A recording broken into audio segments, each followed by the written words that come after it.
क्या बार है यौवन की, जैसे पानी में आग लग गई हो। भूल गए उस दिन की हार?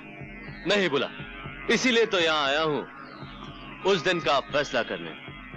तुम भी अकेली हो, मैं भी अकेला हूँ। आज पंजा लड़ा लो तो मजा आ जाए।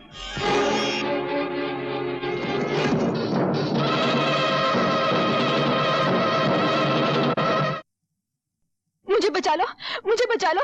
एक जानवर मेरे पीछे पड़ा है, वो मेरी इज्जत लूटना चाहता है। फिर आके खड़े हो गए मेरे और मेरे शिकार के बीच में। तुम्हारे हाथों को जुल्म करने की आदत पड़ गई है, तो मेरे हाथों को जुल्म से लड़ने की आदत पड़ गई है। आज मैं तुम्हारा किस्सा हमेशा के लिए खत्म कर देता हूं। अगर मैं चाहूं तो इस गुस्ताखी के बदले में इस पिस्तौल में जितनी आग है तुम्हारे सीने में उतार दूं, लेकिन मैं ऐसा नहीं करूंगा, क्योंकि मैं नहीं चाहता कि जिन लोगों ने मुझे इतना प्यार दिया है, मैं अपने गुस्से की खातिर उनके खानदान का अकेला चिराग बुझा दूं। जाओ, अपने घर जाओ। ठहरो, जाने से पहले एक नजारा तो देखते जाओ।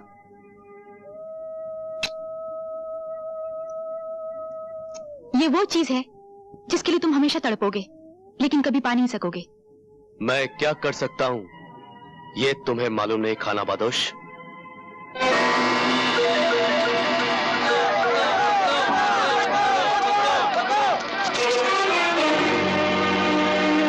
हट जाओ मेरे रास्ते से, नहीं तो एक एक को भून के रख दूंगा।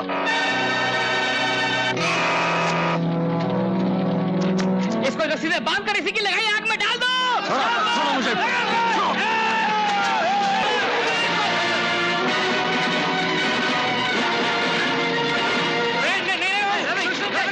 हमारी बस्ती को आग लगाई है। मैं तुम लोगों से वादा करता हूं, मैं अपने हाथों से बस्ती बना दूंगा।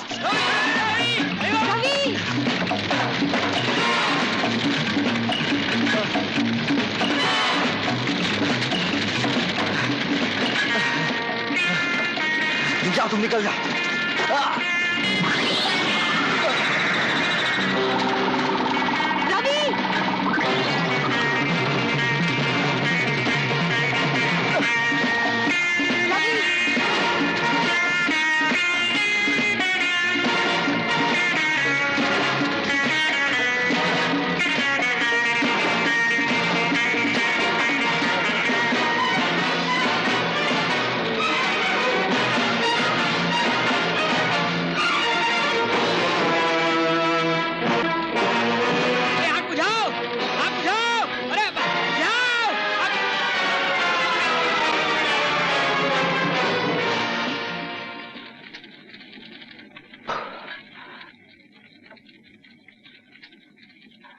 चलो, आग कम हो गई।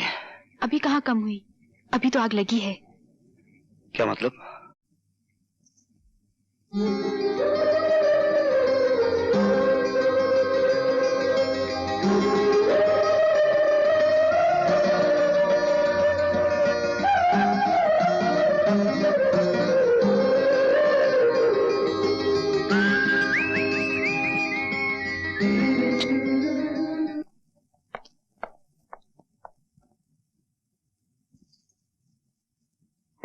क्या कर रहे हो राजेश? तुम्हारा हार देख रहा हूं माँ, बहुत खूबसूरत है।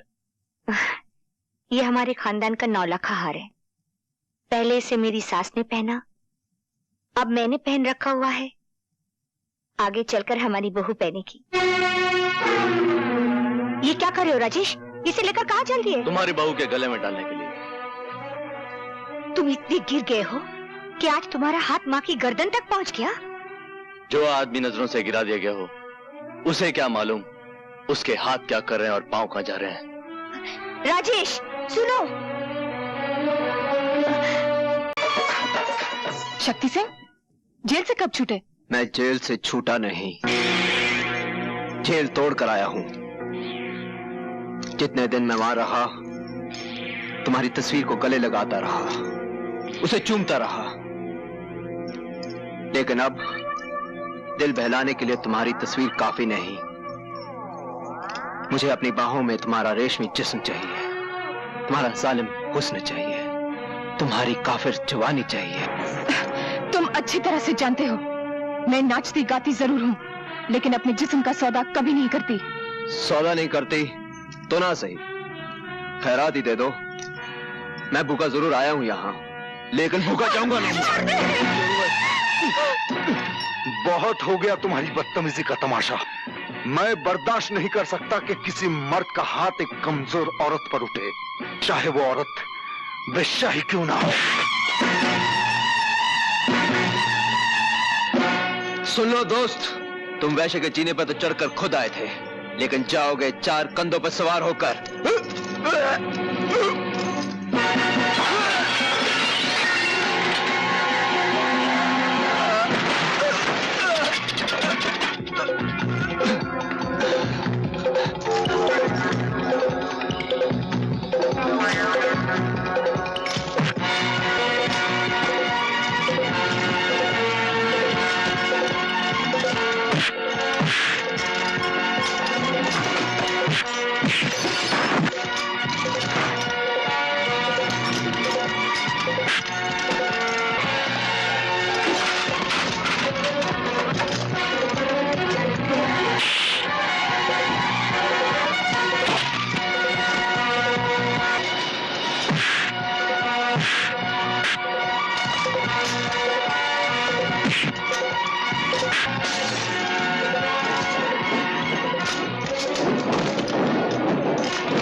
गाड़ी स्टार्ट करो, चलो।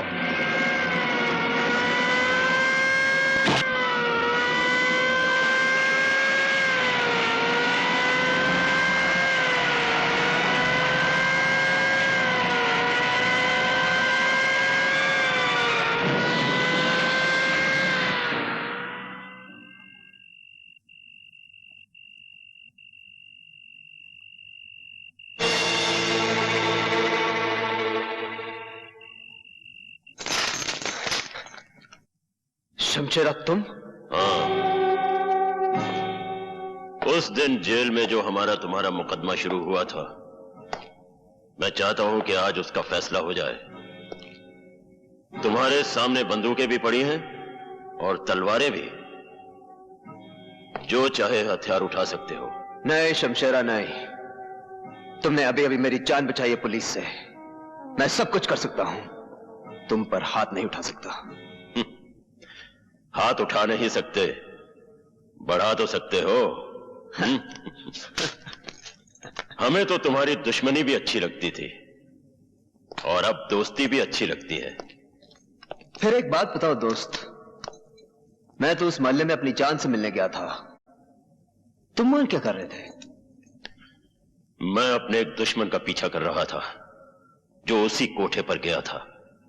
ओह, इससे तो यही जाहिर होता है कि हम दोनों का एक ही दुश्मन है। दुश्मन ने हमारी दोस्ती की जंजीर में एक कड़ी और जोड़ दी है। दुश्मनी वो आग है जिसमें दोस्ती का लोहा तपकर फौलाद बनता है। इसी बात पर एक बार फिर से मिलाओ हाथ।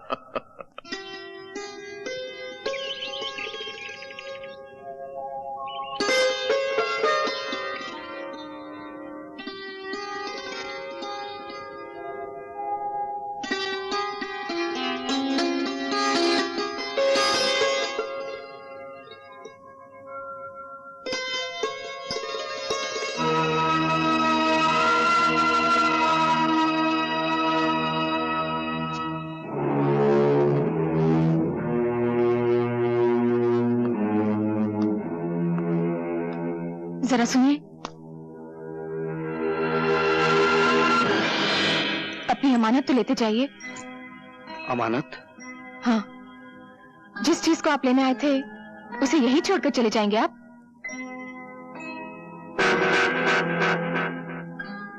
ये हार जो आप वापस कर रही हैं, इसकी कीमत जानती हैं आप? जानती हूँ, लेकिन इस हार की कीमत आपकी मुलाकात से बहुत कम है। कल रात जब मैंने आपको मुझ जैसी तवाइफ को बचाने के लिए लड़ते हुए देखा, तो पता चला कि शैतानों की दुनिया में आप जैसे इंसान भी बसते हैं।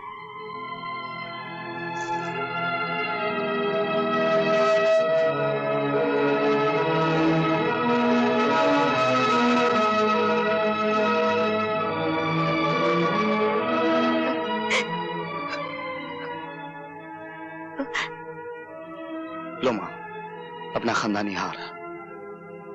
तुम्हारा एक बेटा इसे ले गया था, समझ लो दूसरा बेटा वापस ले आया।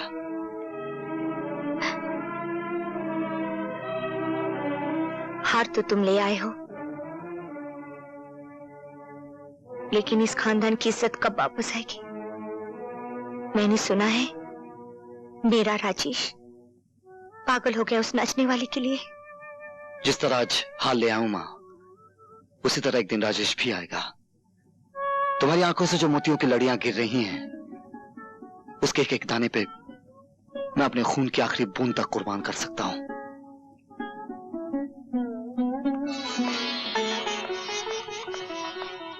भगवान, आज मैं जिंदगी में पहली बार तुम्हारी मंदिर की सीढ़ियां चढ़कर आई हूं।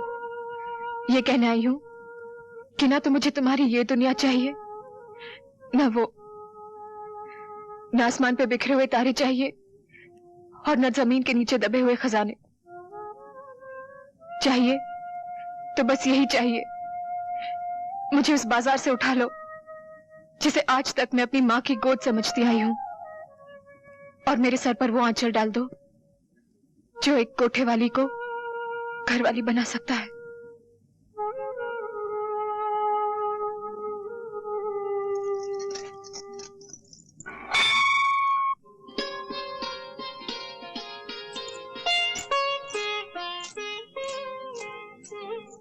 आप?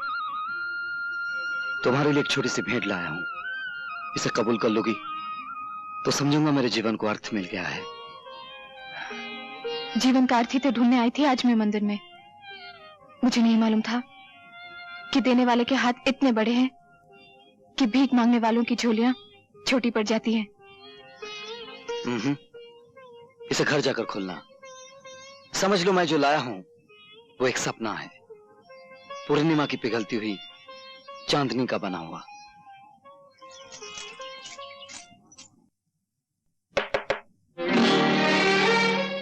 तुम? कसर है तो सिर्फ इतनी की पलंग पे फूलों की झालर नहीं लगाई गई और हमने दूल्हे का सहरा नहीं बांधा। चलो कोई बात नहीं, सहरा हम सुहागरात के बाद बांध लेंगे। खबरदार जो मुझे हाथ लगाया।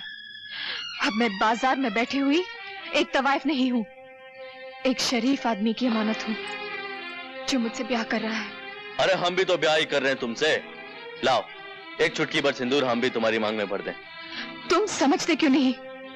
मैं अब रवि की दुल्हन बनने वाली हूँ। रवि की? हाँ। अरे तुम तो सारे शहर की दुल्हन बनने वाली हो। किसी एक की बन भी जाओगी तो कितने दिन बनी रहोगी? हर रोज दरवाजे के बाहर एक नई बारात खड़ी होगी और सबसे पहले मेरी बारात आएगी। तुम्हारी बारात नहीं आएगी, तुम्हारी अर्थी यहाँ से जाएगी। निकल जाओ यहाँ से।